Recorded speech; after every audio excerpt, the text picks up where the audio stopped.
March 10, 2025 தவக்காலம் முதல் வாரம் திங்கட்கிழமை. முதல் வாசகம். உனக்கு அடுத்து வாழ்வோருக்கு நேர்மையுடன் நீதி வழங்கு. லேவியர் நூலிலிருந்து வாசகம். அதிகாரம் 19, இறைவசனங்கள் 1 2 முடிய மற்றும் 11 18 முடிய. ஆண்டவர் மோசேயிடம் கூறியது: நீ இஸ்ரேல் மக்களிடம் கூற வேண்டியது: தூயோராயிருங்கள், ஏனெனில் உங்கள் கடவுளும் ஆண்டவருமாகிய நான் தூயவர்.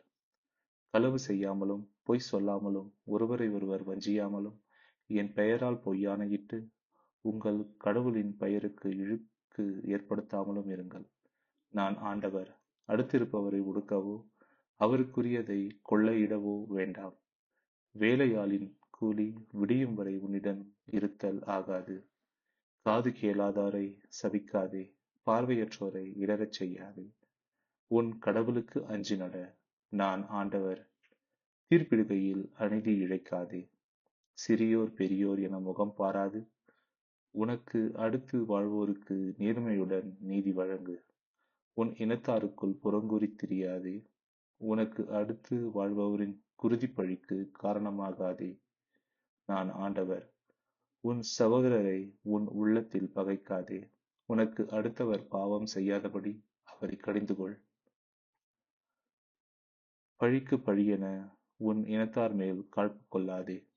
உன் மீது நீ அன்பு கூர்வது போல் உனக்கு அடுத்திருப்பவர் மீதும் அன்பு கூர்வாயாக. நான் ஆண்டவர்.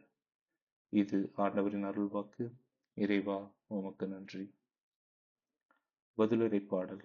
பல்லவி. ஆண்டவருடைய வார்த்தைகள் வாழ்வு தரும் ஆவியை கொடுக்கின்றன.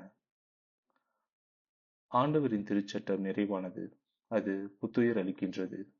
ஆண்டவரின் ஒழுங்குமுறை நம்பத்தக்கது, எளியவருக்கு அது ஞானம் அளிக்கின்றது. பல்லவி. ஆண்டவருடைய வார்த்தைகள் வாழ்வு தரும் ஆவியை கொடுக்கின்றன. ஆண்டவரின் நியமங்கள் சரியானவை, அவை இதயத்தை மகிழ்விக்கின்றன. ஆண்டவரின் கட்டளைகள் ஒளிமயமானவை, அவை கண்களை ஒளிர்விக்கின்றன. பல்லவி. ஆண்டவருடைய வார்த்தைகள் வாழ்வு தரும் ஆவியை கொடுக்கின்றன. ஆண்டவரை பற்றி அச்சம் தூயது, அது எந்நாளும் நிலைத்திருக்கும். ஆண்டவரின் நீதி நெறிகள் உண்மையானவை, அவை முற்றிலும் நீதியானவை. பல்லவி. ஆண்டவருடைய வார்த்தைகள் வாழ்வு தரும் ஆவியை கொடுக்கின்றன. என் கற்பாரையும் மீட்பருமான ஆண்டவரே, என் வாயின் சொற்கள் உமக்கு ஏற்றவையாயிருக்கட்டும். என் உள்ளத்தின் எண்ணங்கள் உமக்கு உகந்தவையாயிருக்கட்டும். பல்லவி. ஆண்டவருடைய வார்த்தைகள் வாழ்வு தரும் ஆவியை கொடுக்கின்றன.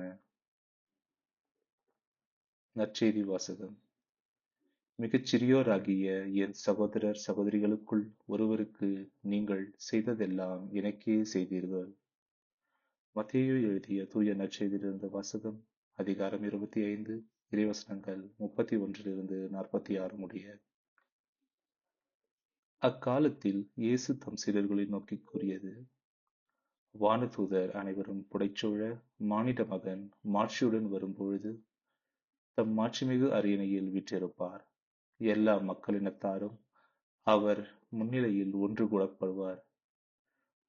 ஓர் ஆயர் செம்மறியாடுகளையும் வெள்ளாடுகளையும் வெவ்வேறாக பிரித்து, செம்மறியாடுகளை வலப்பக்கத்திலும் வெள்ளாடுகளை இடப்பக்கத்தில் நிறுத்துவது போல் அம்மக்களை அவர் வெவ்வேறாக பிரித்து நிறுத்துவார். பின்பு அரியணையில் வீற்றிருக்கும் அரசர் தம் வலப்பக்கத்தில் உள்ளோரை பார்த்து, என் தந்தையிடம் இருந்து ஆசி பெற்றவர்களே, வாருங்கள். உலகம் தோன்றியது முதல் உங்களுக்காக ஏற்பாடு செய்யப்பட்டிருக்கும் ஆட்சியை உரிமை பேராக பெற்றுக்கொள்ளுங்கள். ஏனெனில் நான் பசியாயிருந்தேன், நீங்கள் உணவு கொடுத்தீர்கள். தாகமாயிருந்தேன், என் தாகத்தை தணித்தீர்கள்.